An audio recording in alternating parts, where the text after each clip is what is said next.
Good morning বন্ধুরা। এখন good morning না, বলাটা ভুল হয়েছে, এখন হলো গুড ইভিনিং। এখন বাজে 1:10। আমি এখন থেকে ব্লগটা স্টার্ট করলাম। আমার একটা নতুন ব্লগে তোমাদের আবার স্বাগত। এই দেখো বন্ধুরা, আজকে সিম্পল রান্না করেছি, ডাল সেদ্ধ। আর এই দেখো ভাত, ডাল সেদ্ধ না, আমরা দিয়ে টক ডাল করেছিলাম। আর চিংড়ি মাছ ছিল ফ্রিজে কটা, তাই দিয়ে ভাপা করেছি। আর কালকের এঁচোড় রান্না ছিল, এই দেখো জাল দিয়ে রেখেছি। মাছ ছিল রান্না 2 পিস। আর দেখো চিংড়ি মাছ ভাপা, আর এই টক ডাল, আর আলু সেদ্ধ মাখা করেছিলাম, আর ডিমের অমলেট। ডিম সেদ্ধ করেছিলাম, কেউ অমলেট খেয়েছে, কেউ সেদ্ধ খেয়েছে। আজকে দুপুরে এই মেনু ছিল আমার।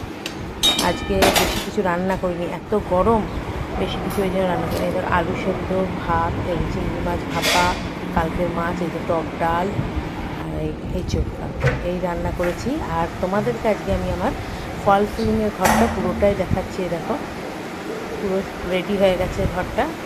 ঘরটা কেমন লাগছে তোমরা একটু কমেন্ট করে বলো। তোমরা তো আমাকে আবার কমেন্ট করো না, তাও তোমরা একটু কমেন্ট করো। দেখো যদি কষ্ট করে একটু কমেন্ট করতে পারো। আমি তো ভিডিওটা করি কষ্ট করে, ভয়েস মেসেজ দিচ্ছি, তোমাদেরকে বলছি দেখো দেখো আমার ঘরটা কেমন হয়েছে একটু জানিয়ে।